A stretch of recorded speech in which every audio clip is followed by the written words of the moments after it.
session on basic electrical systems. In today's session, we will see the important concept which is known as a fusible links, which are used in our automobile systems.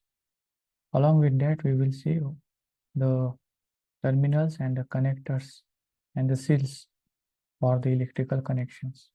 So let's start today's session. Dear students, please look in the diagram as shown in this slide. This is nothing but these are the small wires which are made of an insulation material which is not inflammable in nature. These wires are made of a very small diameter conducting material. For example, it is a 16 gauge wire, and this wire is looking very, we can say, more in diameter considering the insulation, but the inner wire is very small in diameter. These small diameter wires are used for protecting large diameter wire. For example, a 16 gauge wire is used for protecting 12 gauge wire. And these fusible links are used for protecting the wires which are carrying the huge current. So this is a very short in length wire, okay, and it is made of copper.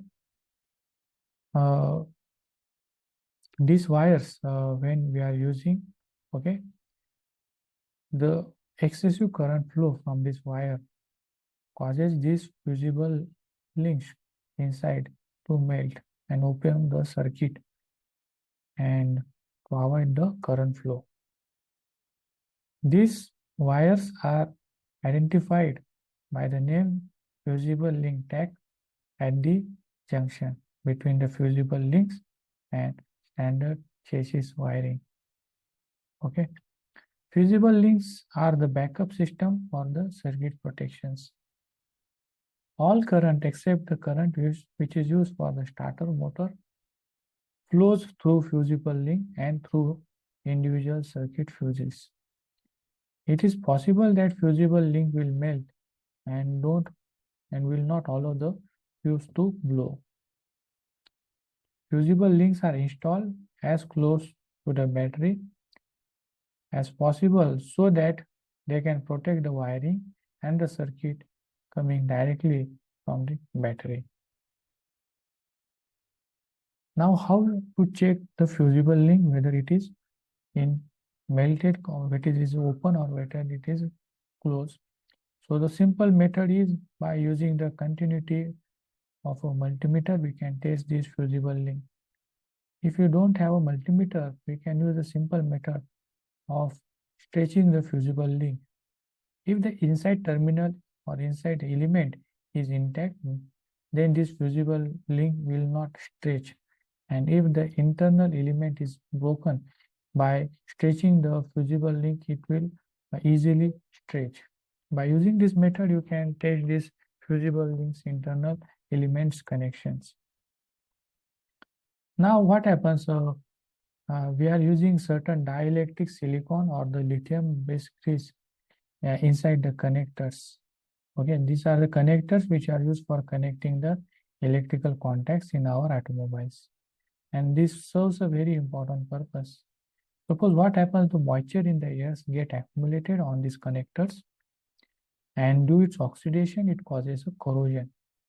And these corroded connectors can cause a poor electrical connections, which may obstruct the electron flow or prevent the electron flow and can hamper the operations of our circuits.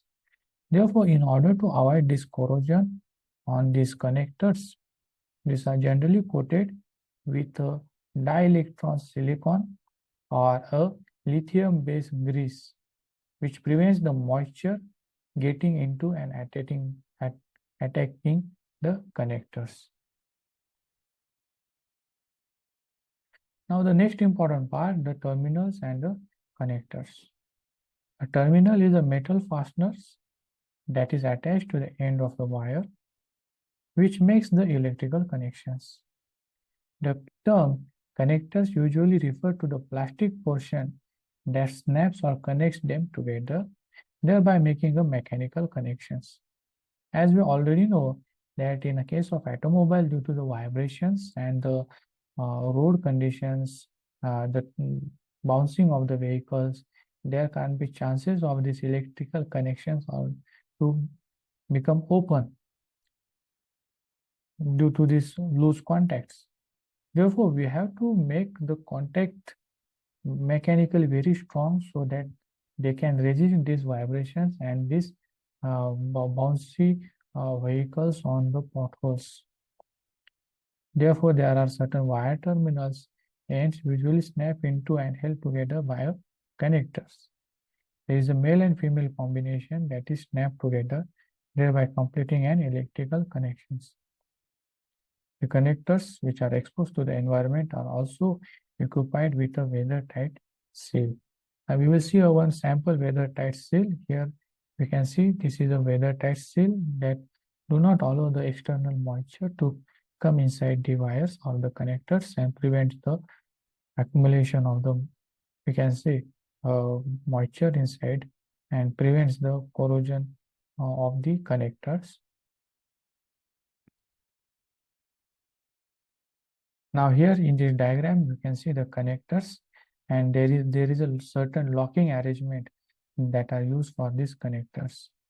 Okay, there can be a primary lock and there can be a secondary locking arrangement. This locking arrangement ensures that these connectors remain intact, and when for any particular maintenance purpose we have to open these connectors, a separate mechanism is provided so that we can press and open these connectors easily. By using this mechanism, the connectors are moved or removed easily. Otherwise, it is not possible. This locking arrangement ensures that this remains intact, and during the vehicle's normal operations, when there are vibrations or we can say the bouncing appearance of the vehicle on a road with the potholes, the connectors are not getting opened. Now there are the special type of tools that are generally used to open these connectors. One of the mechanism is a press fit arrangement, in which we have to provide a considerable amount of force on a particular section of these connectors, which causes the internal arrangement to facilitate the easy opening of these connectors. Then there are certain tools that we have to use, such as a pick. In this case, it is a tool that we have to use, and using this tool we apply a certain amount of force which causes or which eases these connectors to easily open. Now this was the session today. We have seen the connectors, their operations, their use in our automobiles. We have also seen the fusible links, the type of, we can say, the lithium grease and the silicon, dielectric silicon that is used to avoid the corrosion of these connectors. I hope you have understood these important concepts in our automobile systems. If any students found any doubt, please feel free to drop me a mail. Thank you for your attention.